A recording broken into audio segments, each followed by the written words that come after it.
Hello everyone, আশা করি সবাই ভালো আছো। আমি প্রিয়াঙ্কা দে, ট্যারো টিরার। এখন যে টপিকটা নিয়ে কথা বলবো সেটা হচ্ছে টাইমিং।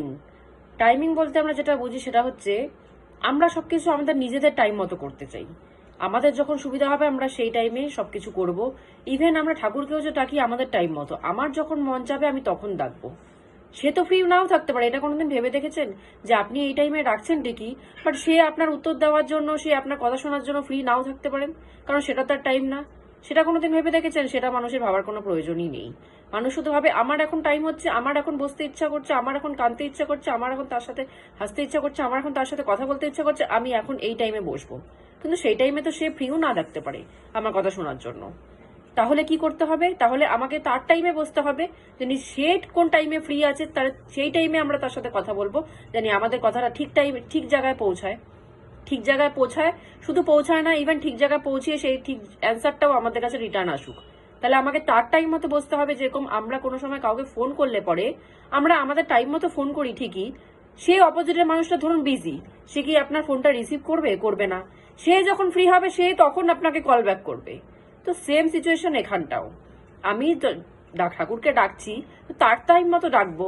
সে কোন টাইমে সব থেকে বেশি ফ্রি সেই টাইমে আমি তাকে ডাকবো, সেই টাইমে আমি তার সাথে কথা বলবো, সেই টাইমে আমার যা কিছু চাওয়ার আছে আমি সেই টাইমে যাবো।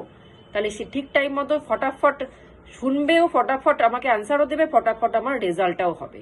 কিন্তু আমরা সেটা করি না। আমরা সবকিছু নিজেদের টাইম মতো, নিজেদের খেয়াল খুশি মতো আমরা করতে চাই। এই জন্য রেজাল্টটা আমরা জিরোই পাই সবসময়। তো কি করতে হবে?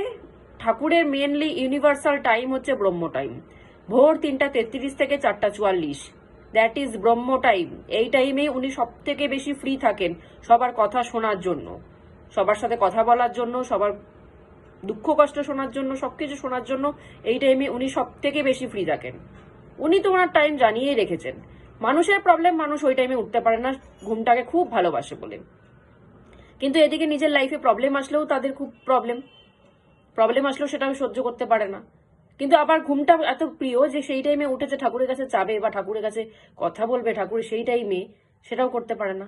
এই জন্য রেজাল্ট জিরো হয়। তো আমরা যদি নিজেদের টাইম ছেড়ে, নিজেদের খেয়াল খুশি মতো ছেড়ে তার টাইমে যদি উঠে বসে তাকে সেই টাইমে জানাই, তাহলে সেই টাইমে সে তাড়াতাড়ি শুনবেও, আমাদেরকে অ্যান্সারও দেবে, প্লাস আমাদেরকে রেজাল্টও দেবে। কিন্তু আমরা নিজেদের খেয়াল খুশি প্লাস নিজেদের ঘুমটা ভেঙে যাবে সেই জন্য স্টেজ এই টাইমে উঠতে পারি না। তো সেটার দোষারোপ আমরা কোনো সময় ঠাকুরকে দিতে পারি না, সেটা আমাদেরই দোষ। আমরা উঠতে পারি না, আমরা সেই টাইমে তার টাইম মতো আমরা কথা বলতে পারি না।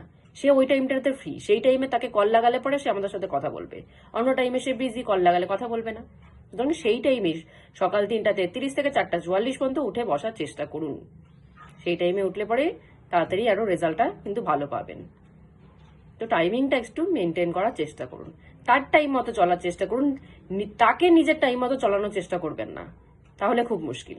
আমার টাইম মতো সে চলবে না, তার টাইম মতো আমাকে চলতে হবে, তাহলেই রেজাল্টটা ঠিকঠাক পেয়ে যাবেন। জয় গুরু।